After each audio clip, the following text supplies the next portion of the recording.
నమస్కారం. రాధాకిషన్ రావు పాప ముట్టే పోతుందా అన్నది ఇవన్నీ అయ్యేనా? హరీష్ రావు పాపాలా ఇవన్నీ? ఈ ఏడైతే గింత పార్కింగ్ లో లేట్ గా చూపించాలి కదా ఇది ఉన్నాయి జస్ట్ ఇట్లా చూపించండి. ఇంకా షానునే అన్న మోసానికి బరువై తీసుకురాలి. మాయలపాకి ప్రాణం చిలుకలో ఉన్నట్టుగా హరీష్ రావు నిన్న మొత్తం బట్టబయలు చేసినాం అన్న. నేను ఏ పాపం తెలియదు అంటాడు కానీ మంచోడే అంటగా అన్న. నిన్న రంగనాయక సాగర్ తీయడానికి చాలా కష్టపడ్డాం, సైలెంట్ గా చేసినాం. దాన్ని అంటే ఏంటంటే ఎంట్రీగా దొరికితే కొండలాగే బాపతి మమ్మల్ని ఎక్కడ ఆగం చేస్తాడేమో అని పిన్ టు పిన్ ఇప్పుడు హరీష్ రావుకి సవాల్ ఇస్తున్నామన్న. సుప్రీంకోర్టు కాదు, ఎక్కడికంటే అక్కడికి ఒకవేళ రంగనాయక సాగర్లో నువ్వు కబ్జా పెట్టలేదంటే మేము దేనికంటే దానికి ఒప్పుకుంటాం. బహిర్గతంగా చెప్తున్నాం. ఈ కొంతమంది అంటారు కదా మా అన్న మీద దుమ్ము చల్లుతారు, మాకేం పని లేదు, అన్నలేదు గిన్నలేదు, అన్న పని అయిపోయింది. అన్న హరీష్ రావు పెద్ద చీటర్ అని నేను ఎప్పుడో చెప్పిన. అందరు మంత్రుల కంటే పెద్ద చీటర్ అని చెప్పిన. నేను ఆధారాలతో సహా ప్లే చేస్తుంటే కేబుల్ కడియేపించిన ఆడ సిద్దిపేట చుట్టుపక్కల మొత్తం మెయింటెనెన్స్ పేరుతోటి టీవీ రాకుండా అయ్యేదేముంది అంటున్నా. వీడియోలు కట్ చేసేసి సోషల్ మీడియాలో గాలి విడిస్తే కడుపు నిడుతుందా? తింటేనే నిడుతుంది. అది ఎట్లా పోవన్నా అట్లా పోతుంది. ఇప్పుడు గాంధీ తాత బొమ్మకు సప్లై వదిలేస్తే ఎవరు చూడు, దాని మీద బట్ట కప్పితేనే అందరు చూస్తారు. ఇలా కేబుల్ ఎందుకు కట్ చేసిరు, ఎందుకు రాలే ఛానల్ అంటే అందరూ చూస్తారు అన్నట్టు. హరీష్ రావు భాగవతాలు ఇంక ఇవే కాదు, చాలా ఉన్నాయి.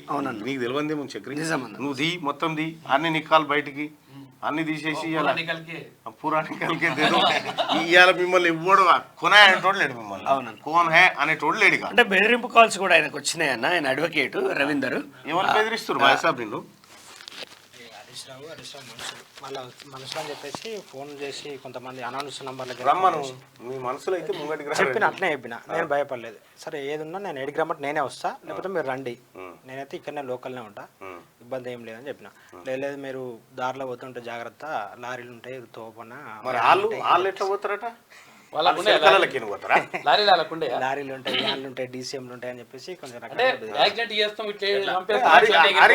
హరీష్ రావు వీళ్ళకి ఏమన్నా అయితే నువ్వు ఏమను. ఇంకా ఈ దొంగ కథలు పనిచేయ హరీష్ రావు. ఎన్ని రోజులు చేస్తావా ఈ లపంగా? కూడా అన్న మా ఆఫీస్ చుట్టూ రెక్కి కొడతాడు సిద్దిపేట. మేము పోలీసులకి చెప్దాం అనుకుంటున్నాం ఏంటంటే మేము ఆయన మీద కక్షతోటి ఏం చేయట్లేదు. మీరు మా కుటుంబం మీదకి వచ్చా మేము ఏం ఆడలేదు. కానీ రంగనాయక సాగర్కి జాగలు ఇచ్చిన వాళ్ళంతా పేదవాళ్ళు. 13 లక్షలు రావాల్సింది 6,50,000 పెన్సిల్ తోటి రాసి రిజిస్ట్రేషన్ చేసిరన్న. తర్వాత మలిపి వాళ్ళకి నచ్చిందని తీసుకున్నారు.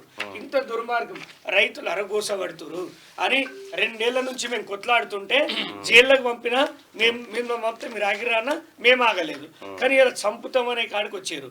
కానీ ఒక్కటి ప్రభుత్వానికి మీ ద్వారా ఒకటి విన్నపం ఏంటంటే రంగనాయక సాగర్ మీద ఖచ్చితంగా ఎంక్వైరీ చేపిస్తే మన ప్రభుత్వం పైన రైతులకి ఇది రైతు ప్రభుత్వం అనడానికి నిదర్శనం. ఖచ్చితంగా ఎంక్వైరీ చేయించాలి. ఇవాళ ఒక తీన్మార్ న్యూస్ కానీ ఇంకా కొన్ని ఛానళ్ళు కానీ 1-2 ఛానళ్ళు తప్ప హరీష్ రావుని బహిర్గతంగా మాట్లాడే ధైర్యం చేయలేకపోతారు.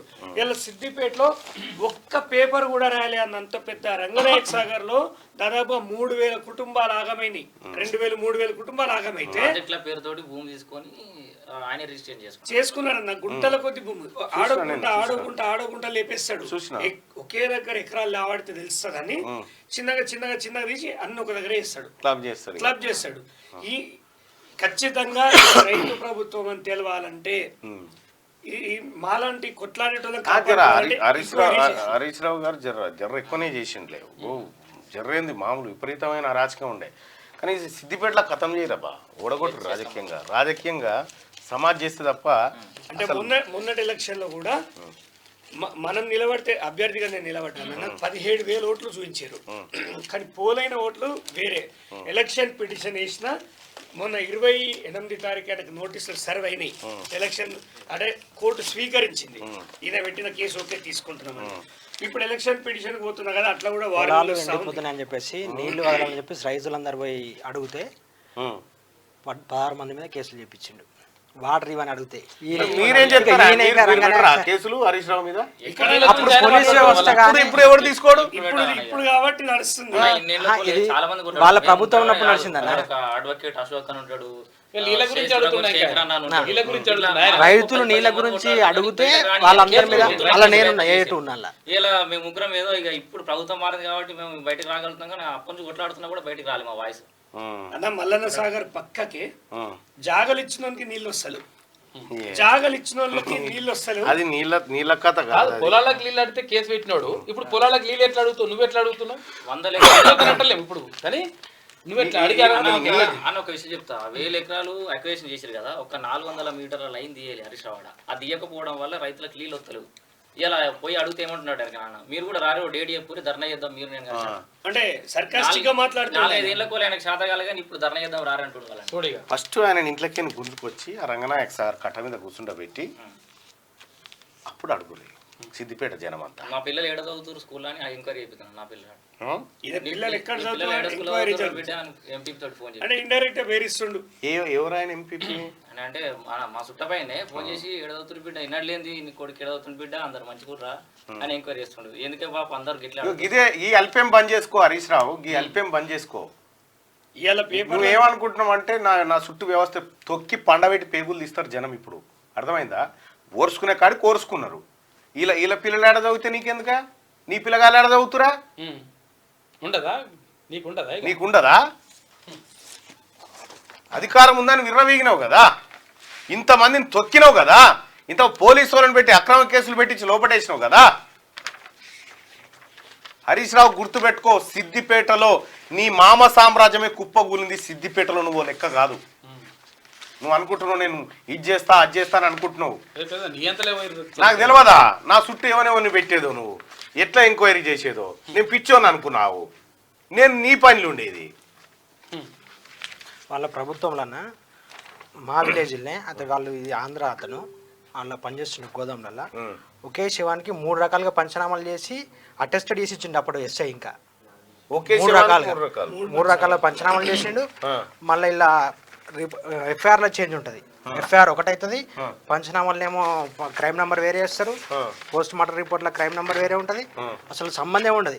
ఒక మామూలు మనిషి నిజంగా నార్మల్ డెత్ అయితే ఇన్ని రకాలుగా చేయాల్సిన అవసరం లేదు కదా. ఇన్ని రకాలుగా క్రియేట్ చేశారు, వాళ్ళే సంతకాలు పెట్టించేసారు. అంటే ఆ డెత్ ఎట్లయింది అనేది మీరు ఊహించాలి. రేపు మా డెత్ కూడా అట్లా అవుతుంది. జనం గుర్తుపెట్టుకోవాలి. దీని వెనకాల హరీష్ రావు ఉంటాడా? సస్పెక్టెడ్. ఇది నేను బయట తీసుకొస్తా అని చెప్పేసి మా విలేజ్కి వచ్చినాడు. నన్ను 24 hours ముందు బైండ్ ఓవర్ చేసి వేరే పొజిషన్ నుంచి మా ఊరికి వచ్చి ఇనాగ్రేషన్ చేసిండు శిలాపలకాలు. ఒక ఉప సర్పంచ్ గా నేను ఉంటే నేను ఉండంగా రాలేకపోయాను. బతుకు హరీష్ రావు, గిది నీ బతుకు.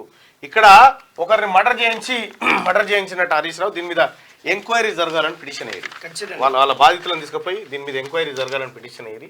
ఫస్ట్ ఆఫ్ ఆల్ బీఆర్ఎస్ పార్టీలో హరీష్ రావు అనేటువంటి వ్యక్తి జైల్లో ఉండాల్సిన వ్యక్తి. జైల్లో ఉండాల్సినటువంటి వ్యక్తి హరీష్ రావు. ఎందుకు చెప్తా ఉన్నానంటే ఇతనంత చీటరు, ఇతనంత బేకార్ గాడి ఇంకోటి ఉన్నాడు. మామను మించినోడు. ఇగో ఫోన్ ట్యాపింగ్ లో 100% ఉంటాడు. ఏం కాదు, పెద్ద అరాచకం. ఇగో ఈ మర్డర్ కేసులో హరీష్ రావు పైన ఆరోపణలు చేస్తా ఉన్నారు. ఉప సర్పంచ్ ఉన్నప్పుడు మ్యారేజ్ అయింది. మ్యారేజ్ అయితే నేను ఎక్కడ చట్టబద్ధంగా వాళ్ళకి దొరుకుతలేని వాళ్ళని ప్రశ్నిస్తున్న వాళ్ళని అని చెప్పేసి బయటకు వస్తాయని చెప్పేసి 3 పోలీస్ స్టేషన్ల ఎస్ఐలు 38 కానిస్టేబుల్ రాత్రి 11 గంటలకి. ఇలా నేను పెళ్ళి అయితే రేపు నైట్ మా కుటుంబం మీద దాడి చేసి తలుపులు వలగొట్టి మరీ ఎత్తుకపోయిన సందర్భం. ఏం బతుకు హరీష్ రావు నీది? నీ అరాచకం ఇంత కాదు, ఇంకా చాలా ఉంది నీ అరాచకం. రాసుకోవడం ఎవరు లేడని నేను చిన్న యూట్యూబ్ ఛానల్ పెట్టుకుని వార్త చేసినా. తలుపులు వలగొట్టి ఇవన్నీ కేసులు పెట్టుకుంటే వీడియో ఉండదన్న. వద్దులే తర్వాత అన్న ఇది అయిపోయిన తర్వాత వీళ్ళ ముగ్గురిని కూర్చోబెట్టి ఓకే చిక్రి నేను ఇప్పుడు మీ తరఫున ఒకటైతే చెప్పండి. ఖచ్చితంగా రంగనాయక సాగర్ పైన ఎంక్వైరీ అయితే చేపిమనండి అన్న.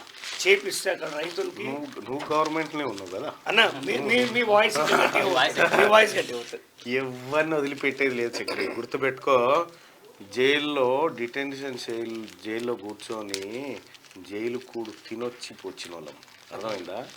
మనకు జైలు కొత్త కాదు, బెయిల్ కొత్త కాదు, నీకే కొత్త హరీష్ రావు, గుర్తుపెట్టుకో.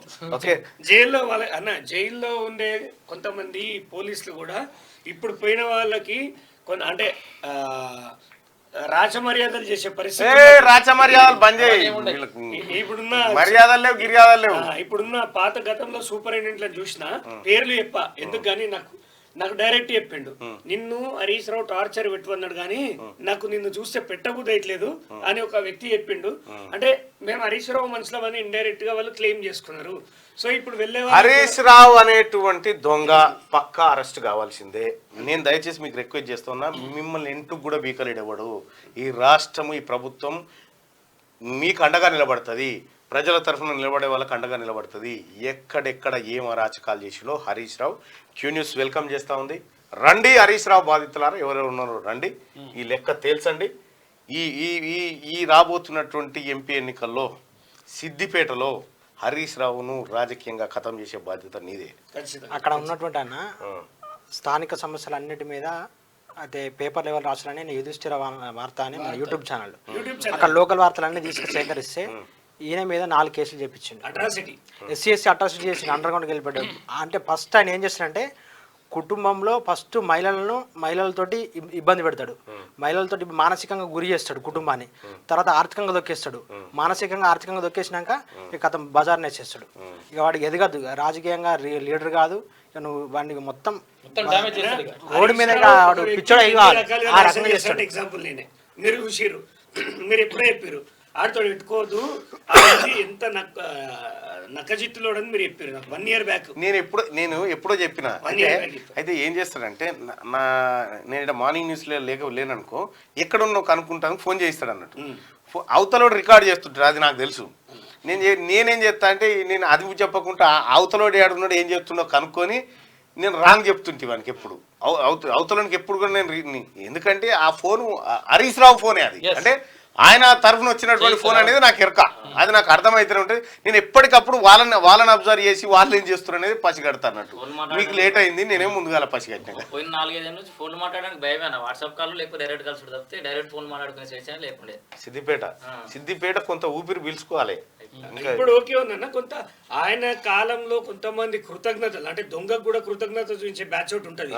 అలా కొంతమంది ఆఫీసర్లు ఏం చేస్తారు అంటే ఈయనకి ఇంకా కృతజ్ఞతగా ఉన్నారు. అంటే రేవంత్ అన్న ప్రభుత్వం వచ్చిన ఎమ్మెల్యే క్యాంప్ ఆఫీస్ లో రేవంత్ అన్న ఫోటో లేదు, అంటే అక్కడ ఉన్న కాంగ్రెస్ పార్టీ నాయకులు నేనంటే కొత్తగా వచ్చి తీసుకపోయి పెట్టు చెప్పేసిన, ఖచ్చితంగా నువ్వు పెడతావా నన్ను పెట్టుకుంటావా అని చెప్పేసిన, తీసుకపోయి పెట్టు, ఏం కాదు. సిద్దిపేట ప్రజలు కూడా ఆలోచించాలి. ఒకటి ఏంటంటే ఆయన తీయగా నవ్వగానే మన కడుపులు నిండాయి. మోసం నవ్వే, అది విషం, అది నీళ్ళలో కలిపిన విషమే, పాలలో కలిపిన విషమే, సిద్దిపేటలో కలిపి విషమే అది. అందుకోసమే సిద్దిపేట విముక్తి కావాలి చెట్టు. మీరు కొద్దిసేపు కూర్చోండి, మీతో స్పెషల్ ఇంటర్వ్యూ ఉంది.